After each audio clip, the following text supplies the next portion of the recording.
2017 থেকে 2021 সালে ট্রাম্পের প্রথম মেয়াদে যুক্তরাষ্ট্র ইরান সম্পর্কে তুমুল উত্তেজনা দেখেছে বিশ্ব। ট্রাম্পের আমলে ইরানের এলিট কুদস ফোর্সের প্রধান মেজর জেনারেল কাসেম সোলাইমানিকে হত্যা করা হয়। শুধু তাই নয়, 5 বিশ্বশক্তি ও জার্মানির সঙ্গে ইরানের পরমাণু চুক্তি থেকে একতরফাভাবে যুক্তরাষ্ট্রকে প্রত্যাহার করে নেন ডোনাল্ড ট্রাম্প। ইরানের ওপর আরোপ করেন নিষেধাজ্ঞার পাহাড়। সম্প্রতি দ্বিতীয় মেয়াদে ক্ষমতা গ্রহণের পর মার্কিন প্রেসিডেন্ট ডোনাল্ড ট্রাম্প ইসলামিক প্রজাতন্ত্র ইরানের ওপর সর্বোচ্চ আর্থিক নিষেধাজ্ঞা আরোপের হুমকি দিয়েছেন। এরপরই পাল্টা পদক্ষেপ নেওয়ার ঘোষণা দিয়েছে ইরান। যুক্তরাষ্ট্র ইট মারলে বিপরীতে পাটকেল ছুটতে চান আয়াতুল্লাহ আল খামেনি। তবে এজন্য সরাসরি যুক্তরাষ্ট্রে আঘাত হানবে না তেহরান, বরং মধ্যপ্রাচ্যে নিজের পরম শত্রু ইসরায়েলকে নিশ্চিহ্ন করে দিতে চায় ইসলামী প্রজাতন্ত্রটি।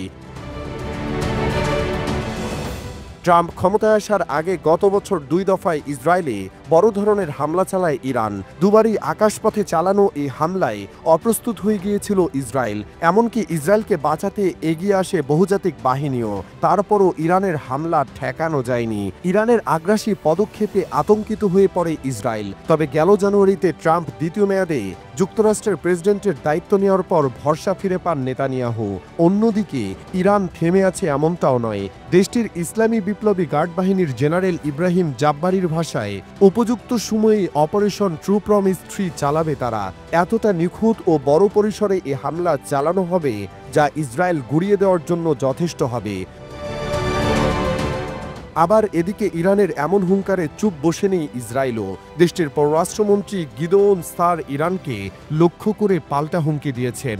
মাইক্রো ব্লগিং সাইট এক্সে এক পোস্টে তিনি লিখেন, ইহুদি জনগণ যদি ইতিহাস থেকে কিছু শিখে থাকে তা হলো, যদি আপনার শত্রু বলে যে তার লক্ষ্য আপনাকে ধ্বংস করা, তাকে বিশ্বাস করুন, আমরা প্রস্তুত। বিশেষজ্ঞরা বলছেন, ইরানের পক্ষ থেকে হামলার এই হুমকি গুরুত্বের সঙ্গে নেওয়া উচিত। ইরান ও তার মিত্র ফিলিস্তিনি যোদ্ধাদের হুমকি গুরুত্বের সঙ্গে নেওয়া হলে 7 অক্টোবরের হামলা ঠেকানো যেত।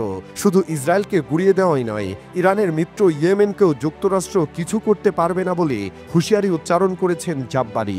এর আগে ট্রাম্প ইয়েমেনের বিদ্রোহীদের দেখে নেওয়ার হুমকি দিয়েছিলেন।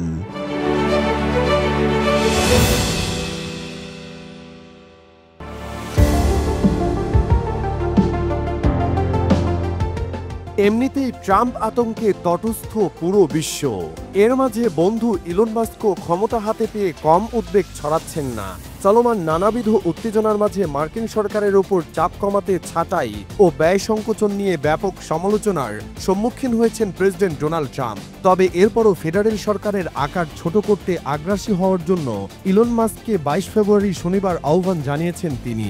বর্তমানে বিশ্বের অন্যতম শীর্ষ ধনকুবের এবং বৈদ্যুতিক গাড়ি নির্মাতা প্রতিষ্ঠান টেসলার প্রধান নির্বাহী কর্মকর্তা ও সামাজিক যোগাযোগ মাধ্যম এক্সের মালিক ইলন মাস্ককে নিজের কাজে আরও আক্রমণাত্মক হওয়ার পরামর্শ দেন যুক্তরাষ্ট্রের প্রেসিডেন্ট।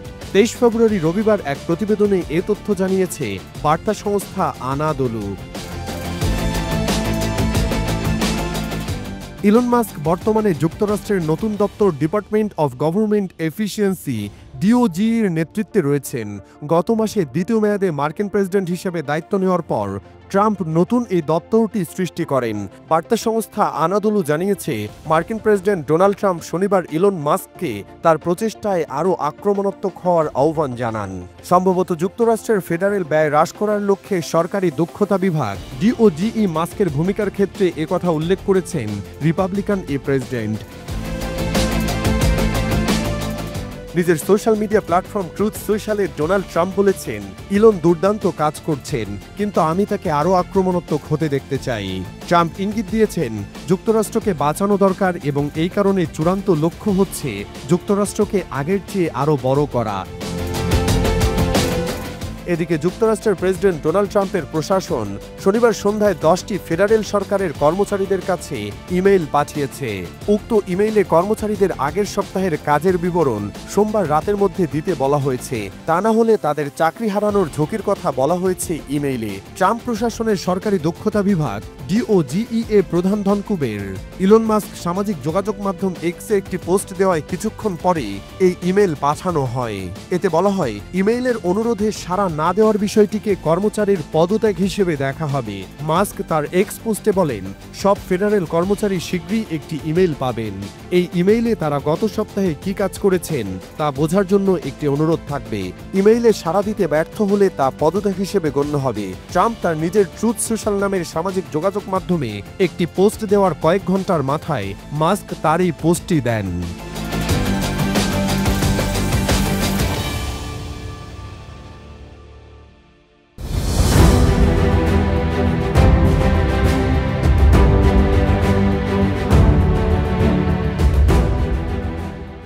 রাশিয়া ইউক্রেন যুদ্ধ বন্ধে বদ্ধপরিকর ডোনাল্ড ট্রাম্প। নির্বাচনকালীন প্রচারের সময় তিনি দাবি করেছিলেন, তিনি যদি প্রেসিডেন্ট হন তাহলে 24 ঘন্টার মধ্যেই এই ভয়াবহ ও দ্রুত বাড়তে থাকা যুদ্ধ থামিয়ে দিতে পারেন। তবে 24 ঘন্টায় না পারলেও এই ব্যাপারে ট্রাম্প কতটা সিরিয়াস সেটা তার ক্ষমতা গ্রহণের পরপরই নানা পদক্ষেপে দেখা যাচ্ছে।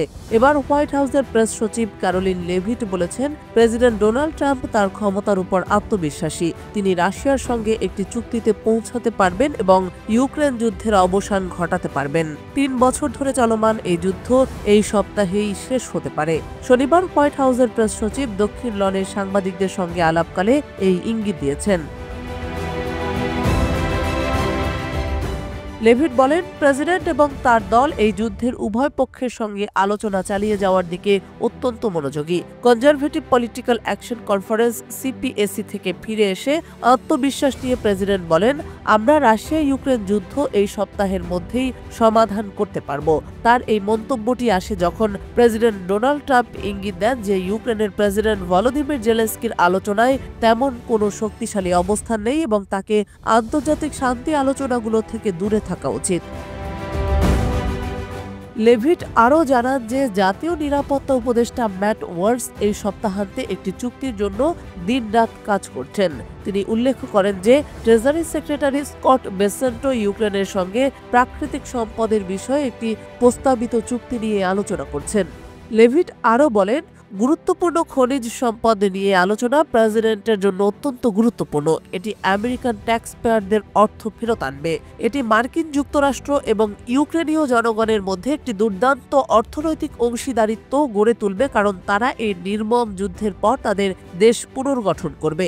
পররাষ্ট্রমন্ত্রী মার্কো রুবিও ঘোষণা করেন, এই উদ্যোগটি $200 মিলিয়ন তহবিল আনবে এবং ইউক্রেনের নিরাপত্তার ক্ষেত্রে মার্কিন যুক্তরাষ্ট্রের একটি গুরুত্বপূর্ণ অংশগ্রহণ তৈরি করবে, যা কংগ্রেসের অনুমোদনের অপেক্ষায় রয়েছে। স্টেট ডিপার্টমেন্ট জানিয়েছে, যুদ্ধ শুরুর পর থেকে যুক্তরাষ্ট্র ইউক্রেনকে $65.9 বিলিয়ন সামরিক সহায়তা প্রদান করেছে।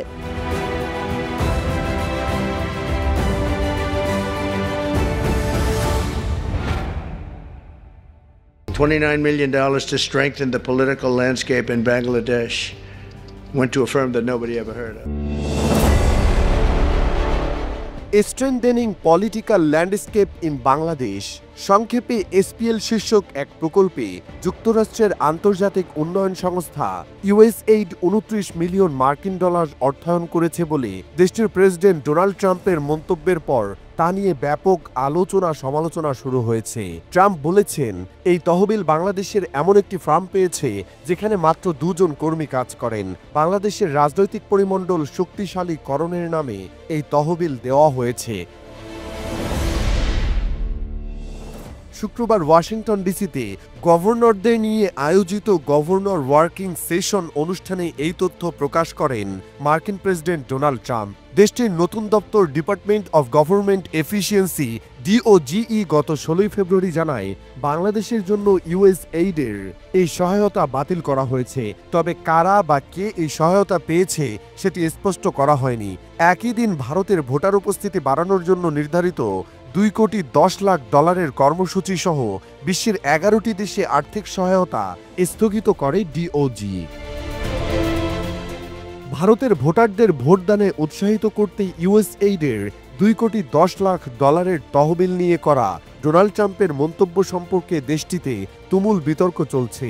দেশটির সরকার ও বিরোধীরা ভারতের নির্বাচনী প্রক্রিয়াতে বিদেশি হস্তক্ষেপের বিষয়ে পাল্টাপাল্টি অভিযোগ করছেন। শনিবার ভারতের ইংরেজি দৈনিক ইন্ডিয়ান এক্সপ্রেসের এক প্রতিবেদনে ভারতে ইউএসএইডের তহবিল নিয়ে প্রশ্ন তোলা হয়েছে। ইউএসএইডের তহবিলের বিভিন্ন রেকর্ড পর্যালোচনা করে দেখার দাবি করেছে ইন্ডিয়ান এক্সপ্রেস।